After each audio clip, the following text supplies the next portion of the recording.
Namaskar friends, welcome to Utkarsh in English, an exclusive channel for English medium students. I'm your host Pawan Kumar Jha and we are discussing the subject education psychology and today's topic is Gestalt psychology and its laws.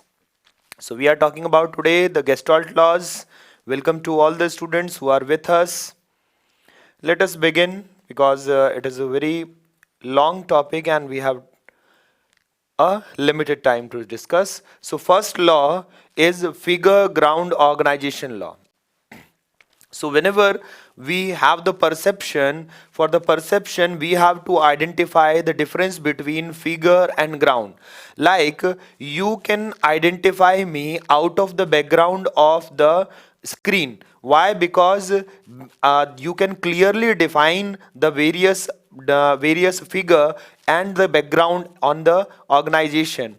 In this organization you can distinguish the features, like I am wearing a black shirt, my hairs are black, so it is in contrast to the background which is white in color. So what happens? It happens that we perceive, the perception always depends upon the figure and ground organization we always see, and this gives us contour. Due to the difference of contour we can identify the figures out of the background. So the perceptual field is always organized in the figure ground organization, gives us the perceptual organization. So perceptual organization is always given by the figure ground. In that, what we see, figure ground organization is interpretation of perceptual elements in terms of their shapes, relative locations in the layout in the 3D world. So in the 3D world, what we see various kind of perceptual elements in their shapes, and these shapes are being distinguished from the relative locations and relative layout in the 3D world, so we can identify this. Like if we are seeing this figure, everything that is not figure is ground in the figure ground organization. What we see, if we are only focusing on this sphere, then this is the ground and this is the figure. What we can see that square is the figure and circle is the ground. But if we are focusing on the circle, then this becomes the ground and this becomes the figure. Now we say that the circle is being cut out. The circle is being cut out of the figure, therefore the background is showing up. So we see that there is a figure ground perception always. Yes, Neha Pandey, yesterday I has not taken the class, today it has continued due to my sore throat. I have not able to take up the class. Today I am taking it. So everything that is not figure is ground. So what we see that the first organization is figure ground organization. Why we are believing that square is a background? Because it is of the same color. It is of the same color that is of the background. It may happen that we have a different object on this, because if it is of the green color, what we have said that it is not the background. We have said that a green patch is available on it, so we have not called it a background if it is of the green color. But if it is of the white color, like it is here, then what we will say? We will say that it is a ground. So whenever we are seeing this, we will say that a square is being cut out of the circle, therefore the background is showing up. But if we put on the green color on this square, then what we will see? We will see that now this is not the background, this is another figure on a figure. This doesn't is a background. So understood it? Now we move on towards the figure ground organization structures the perceptual field into a figure standing out at the front of the perceptual field and a background receding behind the figure. So we will have two things in it. What we will see that the in structures the perceptual field is a figure which is standing out in the front of the background, like I am in front of the background, so I become the figure in this perceptual field. Then comes the perceptual background which is behind the figure. Now everything behind me is called the background. So welcome to every individual who has just joined us, every student who has just joined us. We are discussing today's the laws, and the first law which we have just discussed is the figure ground organization law. Now, so the Gestalt psychologists demonstrated that we tend to perceive as figures those parts of our perceptual fields that are convex, symmetric, small and enclosed. So what we see, we tend to perceive as figures those parts of our perceptual fields that are convex, symmetric, small and enclosed. So whatever things we are seeing in the background, like if this is the background, then this is the figure where Gestalt psychology laws is written. If this is the background, this is the figure Utkarsh classes has been given. So everything which we can identify as a convex, as a symmetric, as a small or as an enclosed in the whole scenario, that thing is called figure and rest of the thing is called background. So this is figure ground organization Gestalt law, because everything behind a figure is considered as a background. This is a Gestalt philosophy. So let us move on towards the next.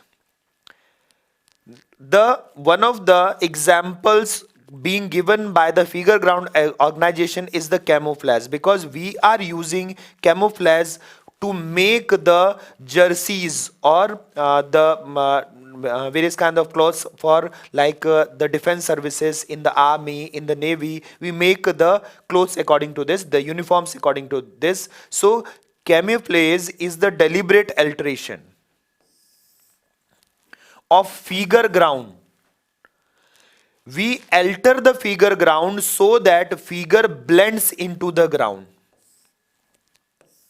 Let us see the example how figure blends into the ground. Like if an individual, like an army personnel is wearing a army army uniform. So why we have given him the army uniform? So that he can easily camouflaged in the jungles.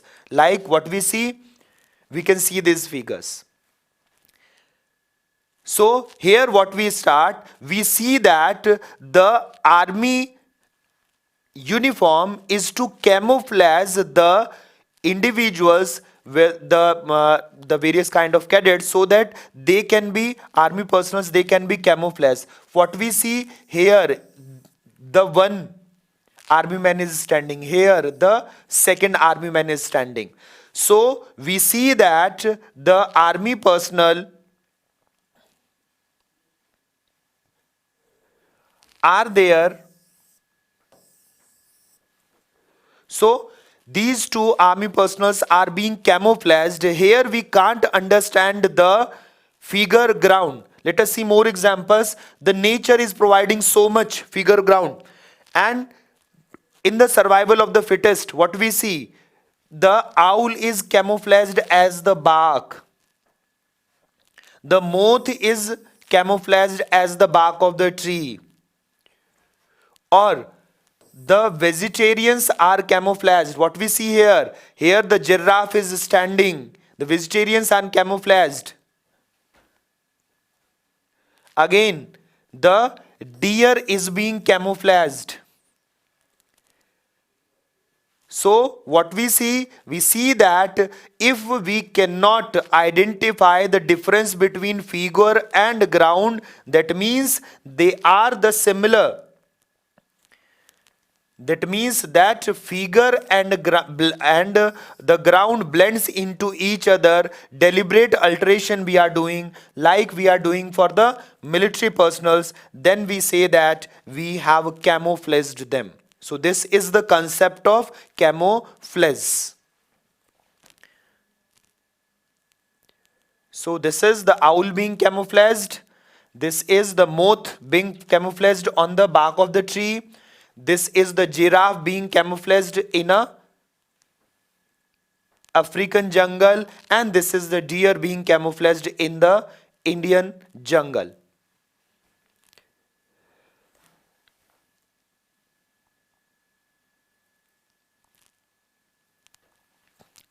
So now let us move on towards the next law, and next law is law of pregnancy. It states that we are always, our brain is always ready to give answers. Therefore, it is called law of good gestalt. What we see in it, we see in it that pregnancy means the pregnant. So, law of pregnancy says that our brain is always ready to give answers or perception.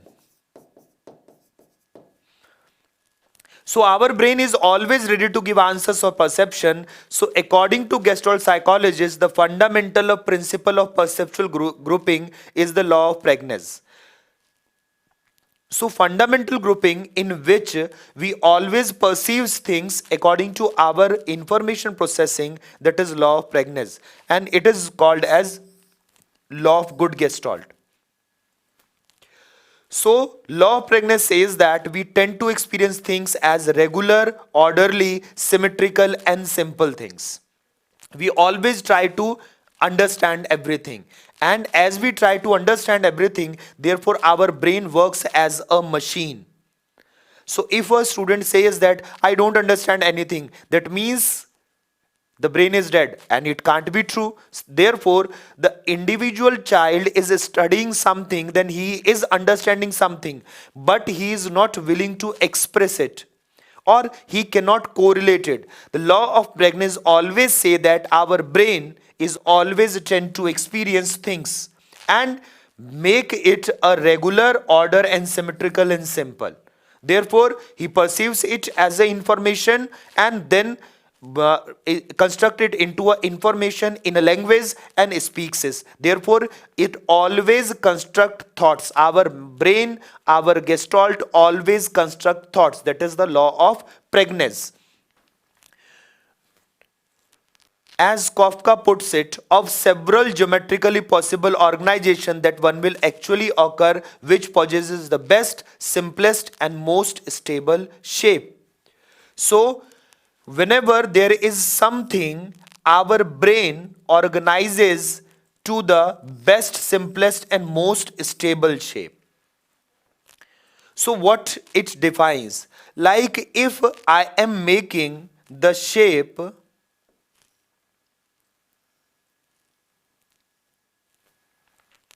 I am making this shape. Now what this shape signifies? What this shape signifies? If I have to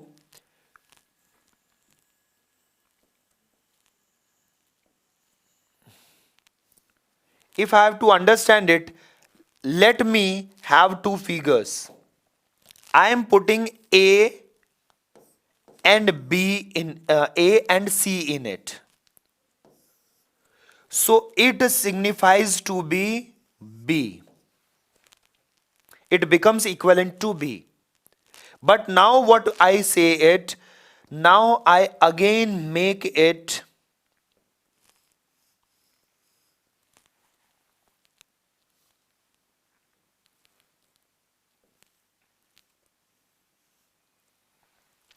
but now we take another things for it. What we think? We take 12 and 14, then it becomes 13. So this is law of pregnancy. Any figure which comes to us, we try to interpret it. Our brain is always pregnant to give thoughts. Whatever thing we are experiencing, on the basis of those experiences, we are always ready to give answers. You will see how this is beneficial when we have to understand.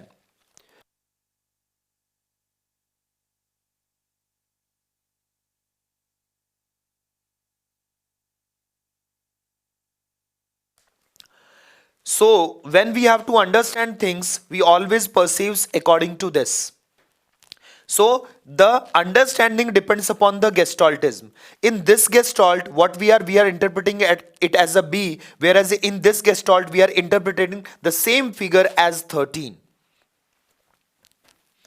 So this was the law of pregnancy. The law of pregnancy implies that as individual perceives the world, they eliminate complexity and unfamiliarity so that they can observe reality in its most simplistic form, eliminating extra information, extraneous stimuli, helping to create the meaning to the mind. The mind helps in creating the meaning out of it. Therefore, law of pregnancy always says that our mind is always there to produce various ideas, various thoughts on the basis of our experiences.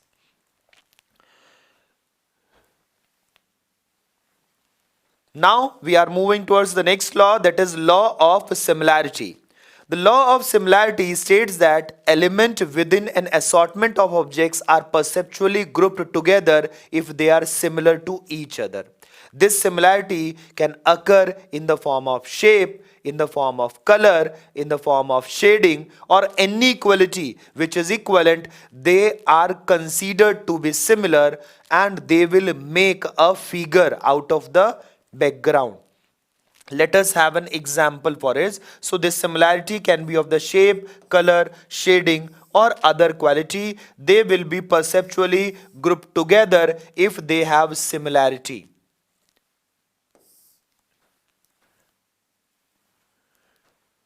Like the figure illustrating the law of similarity portrays 36 circles equal distance. Let us have the example given by the Kafka.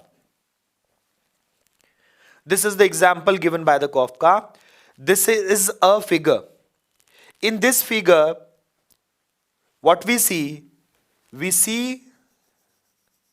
is a circle, this is a circle, this is a circle, this is a circle, this is a circle, this is a circle, this is a circle, and the circles are going on.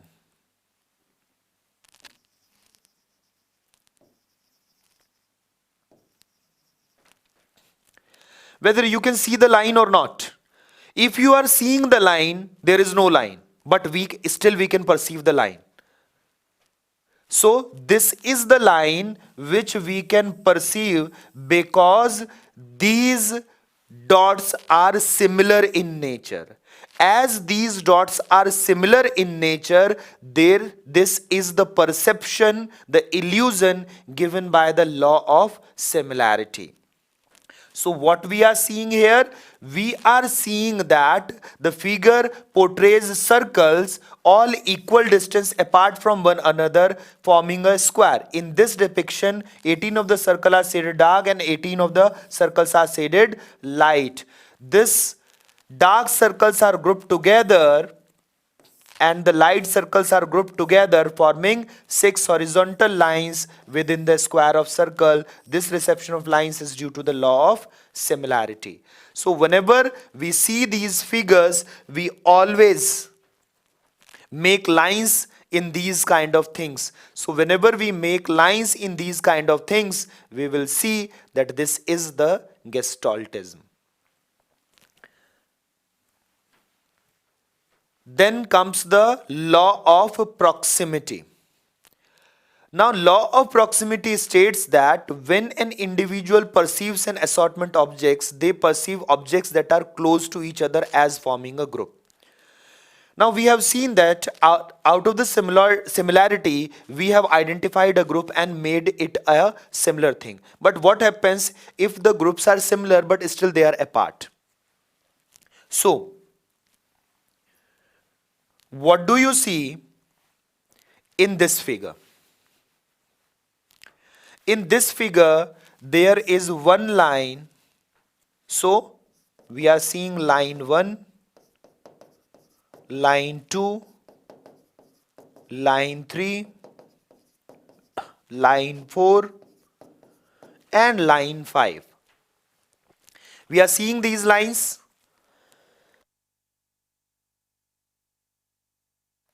So we are seeing these lines.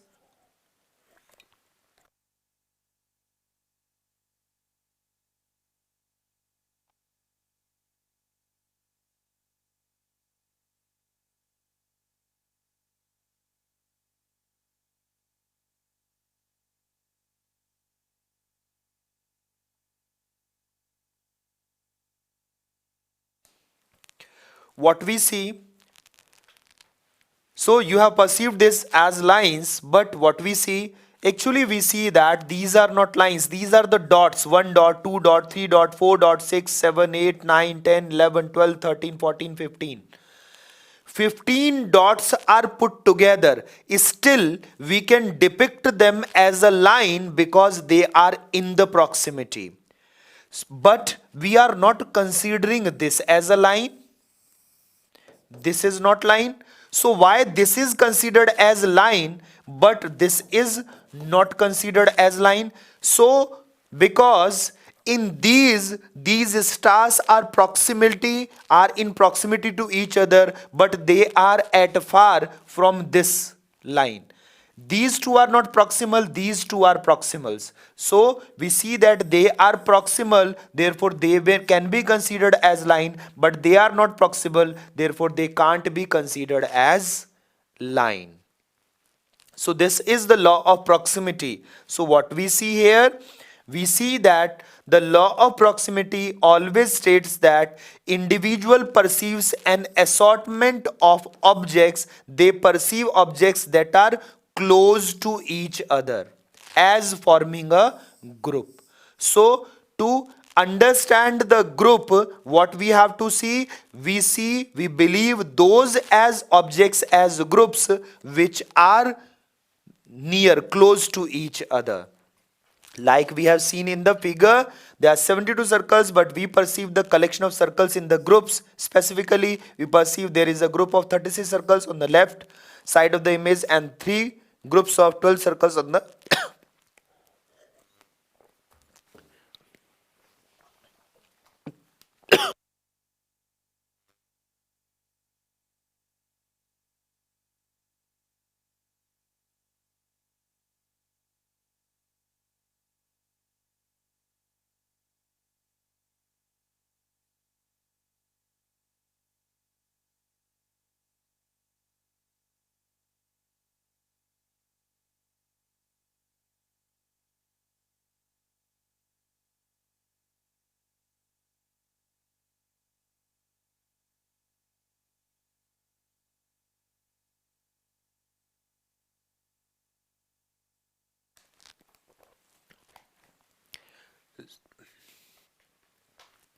So we see that due to gestaltism, yeah, I was not audible. Now I am audible. So we have seen that the proximity law of proximity states that we believe those things as group which are proximal to each other, which are close to each other. We don't perceive those things as groups which are not perceivable to each other. So this is not a line. This is not considered as line, whereas this is considered as line. Let us move on towards the next. So law of proximity is used in various kind of advertisement in logos, like we are seeing in this logo. There are various figures which actually represents the things which is being given by the unilever or the wool formation or this formation, there are various lines which are proximal, therefore they are giving the illusion of the figures. Then we will move on towards the next law, that is law of closure.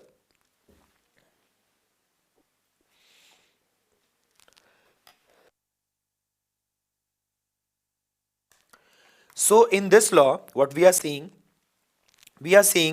that Gestalt psychologists believe that humans tends to perceive at objects rather than focusing on the gaps that the object might contain.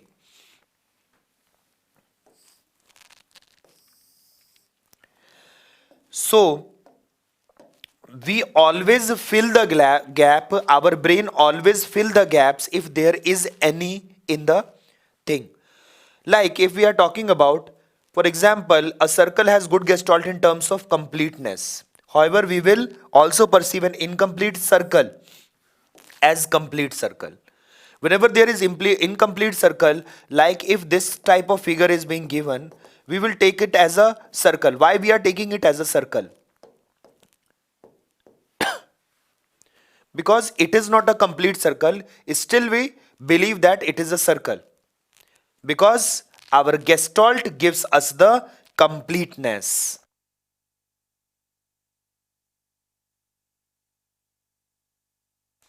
So the tendency to complete shapes and figures is called closure. We always have the tendency to complete the shapes and figures. We always see these kind of things everywhere, like the if the figures are being given, the various kind of logos are being given, or the cutouts have been made. To make the cutouts or the stencils have been made, in stencils we will see that these kind of figures are there, and still we are completing it. To complete the figure, we will say that this is B or this is 13, we can say anything, but still we are completing the figure because it is not the complete figure. So, the law of closure always states that individual perceives objects as shapes, letters, pictures as being whole when they are not complete. They are not complete, still we take them as whole. And this is called the law of closure. Like these figures. The first one be considered as a square. This one is considered as circle and this as a triangle. Why we are considering them as a complete figure? Because we can perceive it. We can fill those gaps which are being given by the drawing has been made as such. The information from the source is coming in this way. Still we are identifying them as a square, as a circle, as a triangle. So, be it a shape, be it a letter, be it a picture, we will consider them as a whole, whether they are complete or not complete. Then we will move on towards the next law. Next law, specifically when parts of a whole pictures are missing, our perception fills in the visual gap. We are continuing law of closure. Research shows that the reason behind the mind completes a regular figure is that not perceived through the sensation is to increase the regularity of surrounding stimuli. So as we have not received it through the sensation, then what happens? Our gestalt, our brain completes it. When parts of a whole picture are missing, our perception fills them.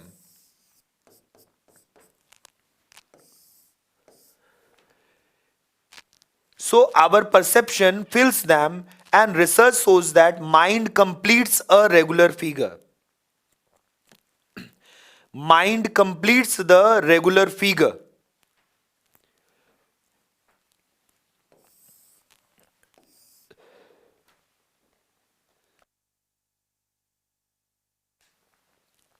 If our eyes, our sensation is not perceiving it, our gestalt fills those visual gap, and now we can understand the stimulus coming from our sensations.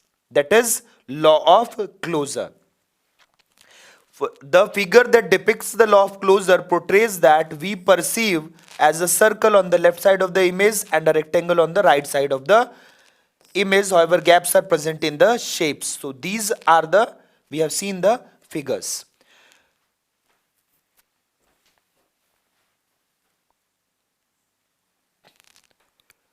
So, gaps are present in the shapes. If law of closure did not exist, the image would depict an assortment of different lines with different lengths, rotations and curvatures. But with the law of closure, we perceptually combine the lines into whole shapes. Whenever we are understanding the law of closure, we will see the law of closure did not exist, the image would depict an assortment of different lines.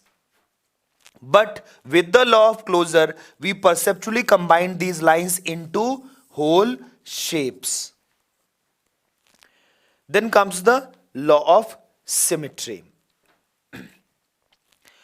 Now, the law of symmetry states that the mind perceives objects as being symmetrical and forming around a center point. It always sees objects as symmetrical and forming around a certain center point. So there should be certain center point. It perceptually pleasing to divide objects into an even number of symmetrical parts. We always try to understand the symmetry and we try to divide the whole into the even number of symmetrical parts by the law of symmetry. So let us try to identify it. What we see,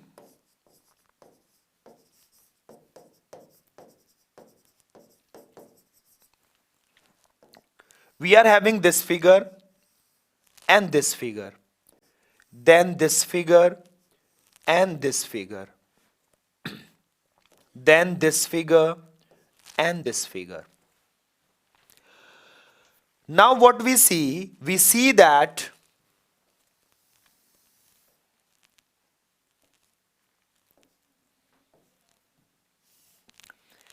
these figures are proximal. These figures are proximal.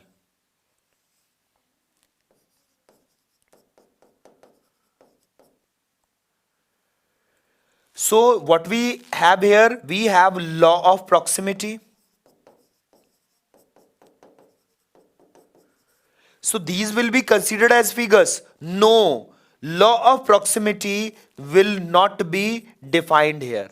We will understand these figures as three brackets. 1, 2, 3. So there will be three brackets.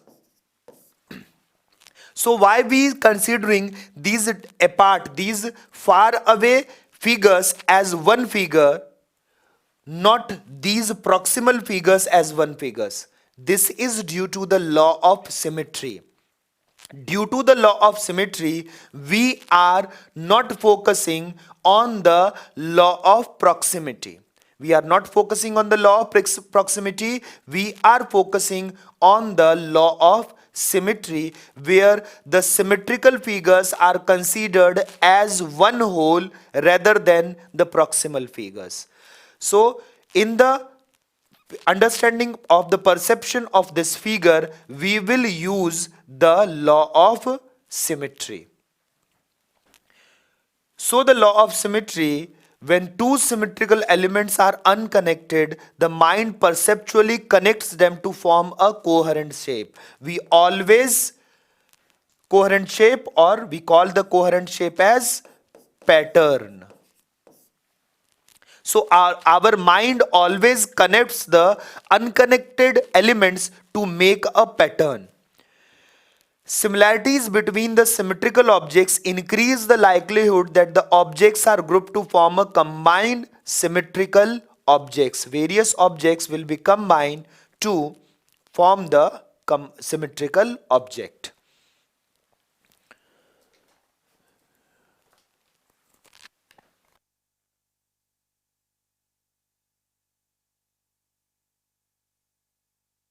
Understand it Now we have seen, now we can understand it more clearly if we will just have it. Like if we are having this, then we can understand very easily the symmetry. This is one bracket, this is second bracket, this is third bracket. So this is the law of symmetry. Now we can understand there's these three brackets are there in the figure, like we have made the earlier brackets. For example, the figure depicting the law of symmetry shows the configuration of square and curly brackets. When the image is perceived, we tend to observe three pairs of symmetrical brackets rather than six individual brackets.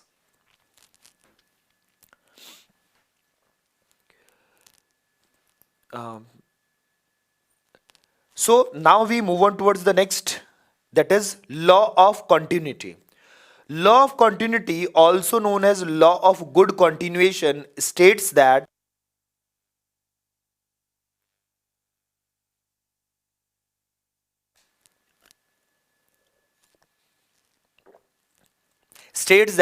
elements of objects tend to be grouped together and therefore integrated into a perceptual wholes if they are aligned within an object.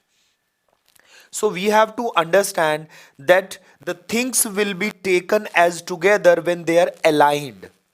If they are aligned, then they will be integrated into a perceptual whole. So they will be grouped if they were aligned. So what is the meaning of alignment? Let us see this example. We are seeing these figures.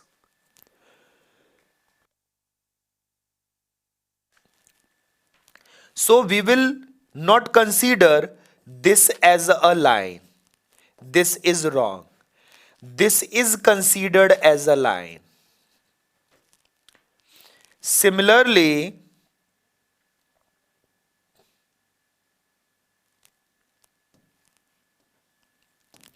we will not consider this as a line. This is considered as a line. So this is called law of continuity. As we are perceiving the things, we will try to continue our gestalt perception. So the gestalt perception will be continued in this. Like the gestalt perception will be continued like this, and the gestalt perception will be continued like this. So we will see that the gestalt perception always talks about the things which we have to understand. So this is the gestalt perception, this is the gestalt perception, this is the gestalt perception, or this is the gestalt perception. So law of continuity always helps us to understand the continuation of any figure in the background.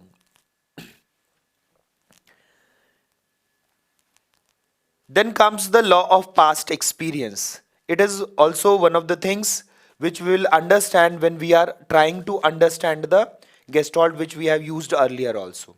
The law of past experience implies that under some circumstances, visual stimuli are categorized according to the past experiences. For example, the English language contains 26 letters that are grouped to form words using the set of rules. So to understand various kind of words in English language, we use the law of past experience. It implies that under some circumstances, visual stimuli can be categorized according to the past experiences. We always used past experience to understand the language or understand anything. Let us have one example. The figure, the paragraph on my left is 7H15 M3554G3 53RV35 270PROV3. Now let us try to read according to the language. So now we can read that this message serves to prove how our minds can do amazing things, impressing things. In the beginning, it was hard, but your mind is reading it automatically without even thinking about it. Be proud, only certain people can read this. Please forward if you can read this. So these kind of messages are circulating on the social media platforms. And if they are circulating on the social media platforms,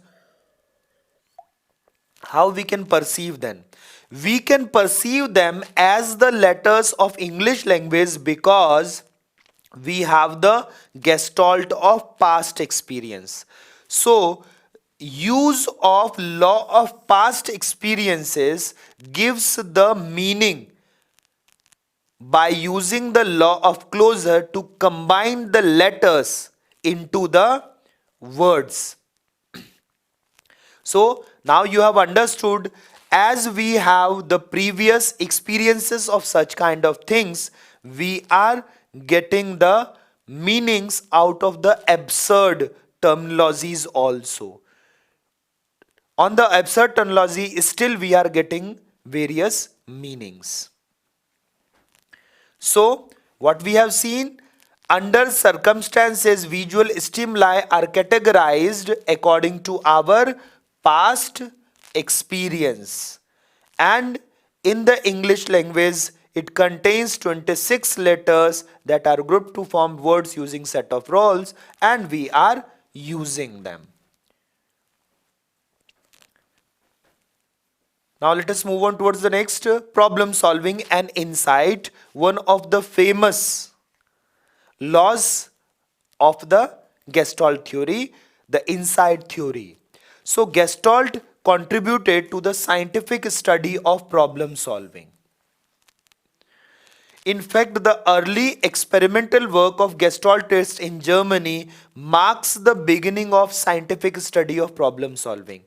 The scientific study of problem solving has started with the Gestaltist. The prominent name is of the Kohler. Given Gestalt psychology focus on the whole, it was natural for the Gestalt psychologist to study problem solving from the perspective of insight.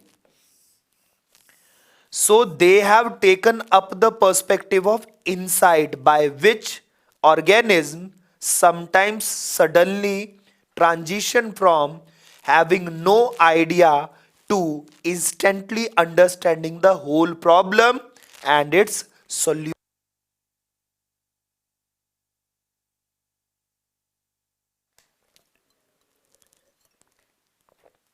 So, what we see that organisms initially don't have the ideas, don't have the solution, but suddenly transition from no idea to the instantly understanding the problem and giving its solution is called insight. In 1913, Kohler took advantage of an assignment to study at the Anthropoid Station at Tenerife in the Canary Island. So Tenerife is the place where in Anthropoid Station he have studied the apes in the Canary Islands, and he studied there and stayed there till 1920. During the World War, he has gone there to study. In 1917, he wrote his famous book Mentality of the Apes, which gives us the insight theory of problem solving.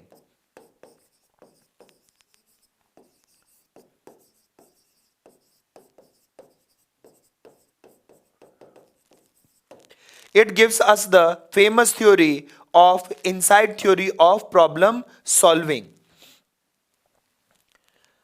In the famous set of experiments, Kohler gave chimpanzees some boxes and placed food high off the ground. After some time, the name of the chimpanzees, the prominent name was Sultan. I will give you the picture of Sultan also. It is not the Sultan which is the Salman Khan. It is not so smart like the Salman Khan, but it still the Sultan is very smart because he has given us the insight theory.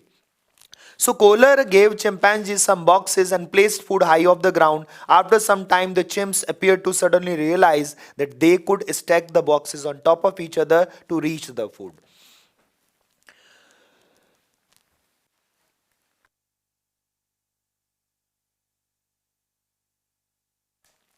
Tech team.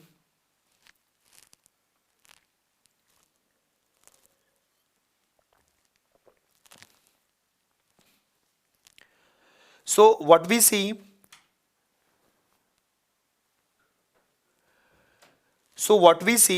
that there are three examples of problem solving which gives us the.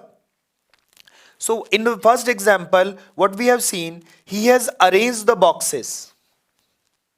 He have arranged the boxes one over another to get the bananas. In one, he is taking the bamboo and connecting them to get the bananas. What we see, he is stacking upon the boxes to get the bananas. In one, in the another one, he is working on the bamboos, first one and the second one, to get the bananas. In the third one, he is combining these two. He is stacking the boxes as well as combining the sticks to get the banana. So there are different problems being posed by the caller to the chimp Sultan. So this is the famous Sultan.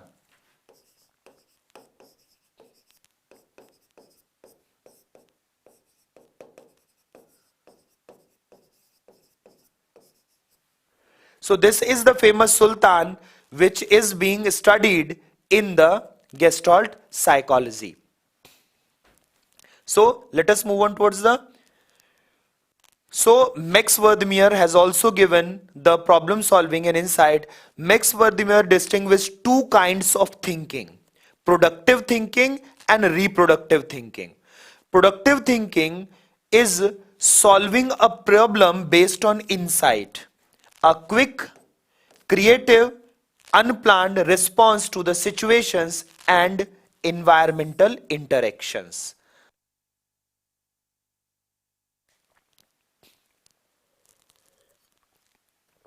So, productive thinking is talking about a quick, creative, unplanned response to the situations, which is insight. So, Wertheimer has talked about the insight, that is the productive thinking. Then he talks about the reproductive thinking. Reproductive thinking is a problem solving deliberately based on the previous experiences and knowledge. Through the learning, through the experiences, we can use the prior experiences, previous experiences to in using those experiences in the concurrent situation and solving the problem. So reproductive thinking always precedes algorithmically. A problem solver reproduces a series of steps from the memory, knowing that they will lead to a solution or by trial and error. So whenever an individual is drawing, either he will take the steps or he will do the trial and error. So according to Wertheimer, trial and error is a result of reproductive thinking. So there are two thinking of the insight being given by the Wertheimer: productive thinking for the insight and reproductive thinking to give us steps from the memory or to try the trial and error. So that was for the today. I hope that you have enjoyed the laws, all the Gestalt laws, as well as you have understood each and every law clearly. So people, if you have not downloaded our app, Utkarsh app, go to the Play Store and download the app. It is very beneficial for all the students who are actually giving the various kind of examination, whether for the recruitment, whether for the eligibility.